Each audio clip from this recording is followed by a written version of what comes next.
Is dating really necessary? I mean, must I date before getting married? What is the essence of dating?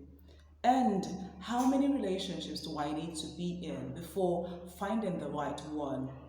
What is the guarantee that I must marry whoever I date? How am I supposed to avoid going into the wrong relationship? And who or how do I find the right one? If any of this question has ever crossed your mind at any point in time, or you are just simply one who's curious to finding out how dating affects marriage negatively, then stay tuned. Hello, great one. It's great to connect with you here on Refining Moment. And this is the Grooming Room segment where you are being equipped for a great marriage and family life. My name is Uche Imafidon. I'm a relationship and refinement coach. So, today on this episode, I'll be sharing the side effect of dating to marriage. And I'll start off by defining what dating is. So, according to the English dictionary, dating is an intimate or a romantic relationship between two people with an aim of assessing each other for suitability purpose. From the definition, I'm just going to lay emphasis on some words. One, intimate or romantic relationship, meaning it has to do with, emotional involvement. Two is assessing, the aim of assessing each other. And the last will be suitability purpose.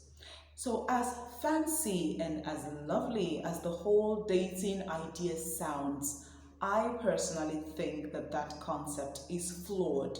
And the reason is that to me, it paints a picture of two people who are not exactly sure that they should be together, but because they feel a certain way towards one another or they feel attracted to each other, they decide to go into a relationship to see how things go or how things will go.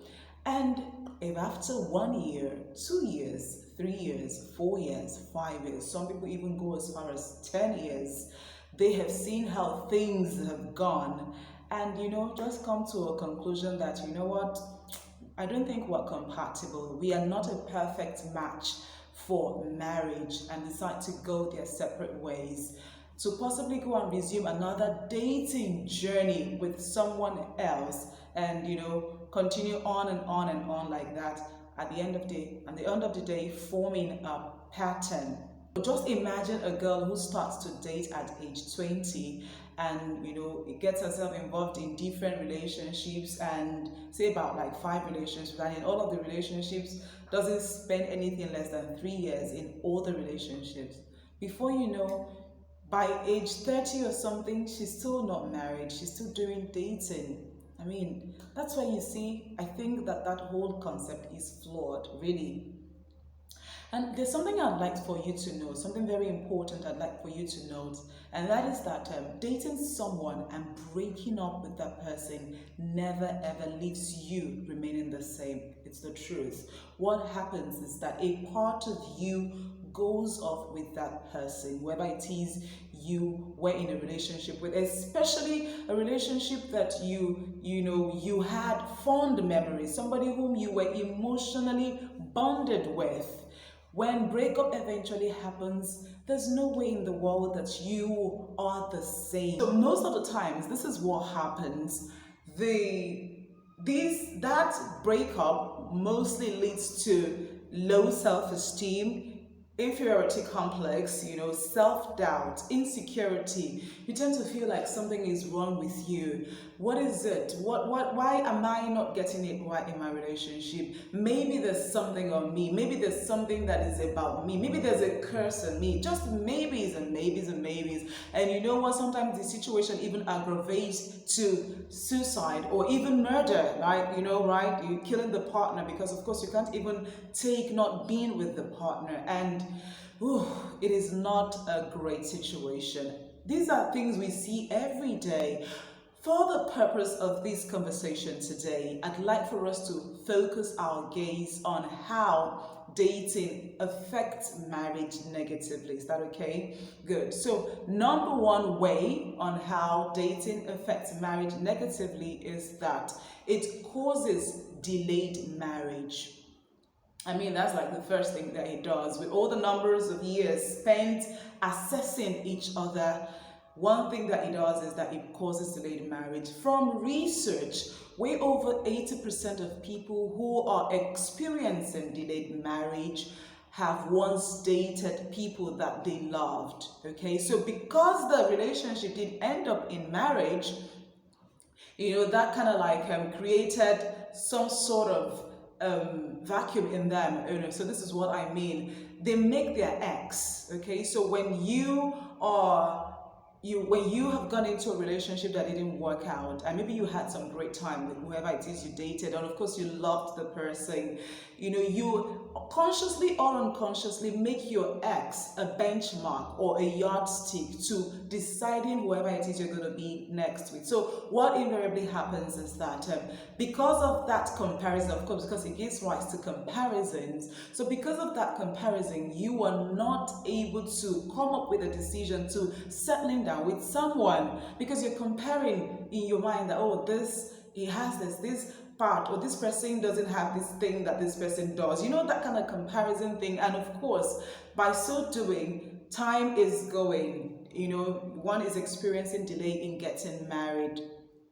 And it's really pathetic. Like I said earlier, dating relationships never leave anyone, especially one that, breakup happens, it never leaves anyone remaining the same, because there's just a lot that must have transpired between you and the person, because of course you love the person. Remember, it is an emotional relationship. It's a relationship that has to do with you being intimate with the person. So a lot has gone with your partner.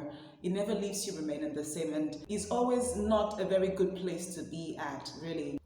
The number two adverse effect it has on marriage is false impression, all right? It brings about false impression and unmet expectation. And this is what I mean. Now, during dating, everyone pretends during dating. It's the truth. And the reason is not far-fetched. The reason is simply because, one of the words in dating for assessment purpose, when you are being put under assessment, it's only natural that you bring your best self out, because of course you wouldn't want to project your not too nice self. That what the result would be. So during dating experience, because of that happens, when marriage finally happens, people tend to be disappointed and sad. They tend to feel defrauded, like we say here, feel scammed. Like, oh my God, no, this is not what I thought it would be for me in getting married to this person. I'll share a story. So this is a story between Patrick and Trisha. So during dating, during their dating years, the dating period, Patrick's love for Trisha grew, when he found out that Trisha was like the ideal kind of lady that he would like to settle down with. And these deductions were drawn from the fact that, every time they went on dating meetings, Trisha was always so neat and so organized, so put together, this prim and proper kind of lady.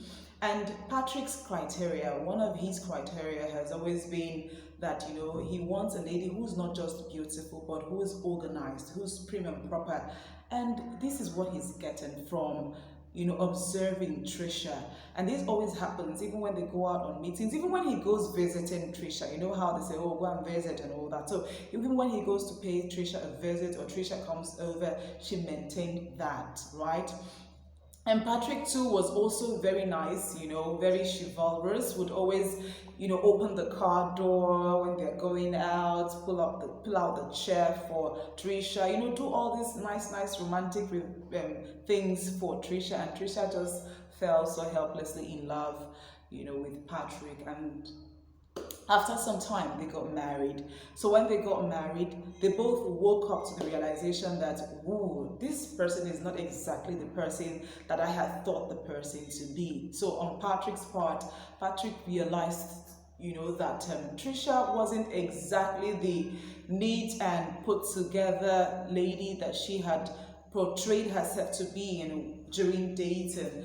The opposite was actually the case, as Trisha happened to be someone who was mostly laid back, lazy. She just likes to stay back, maybe on the bed, lounging, or watching television. She's not one who's very keen about having a bath in the morning, especially on days when she's not going out. And so most times she's just lounging, watching television, fiddling with her phone unproductively, spends a large chunk of her time on Instagram and on other social media platforms, maybe posting pictures and watching and checking out to see what's happening on other people's platforms. And Patrick saw this and couldn't hold it anymore, of course. And each time Patrick confronts the wife, speaks to his wife about it, Trisha just flares up. It always results into argument and quarrel, because Trisha keeps maintaining that there's really nothing wrong with her attitude, that that's who she is, and that there's nothing anybody can do about it. And you wouldn't blame her, because in her mind she doesn't really think that there's anything wrong with the way that she's living her life.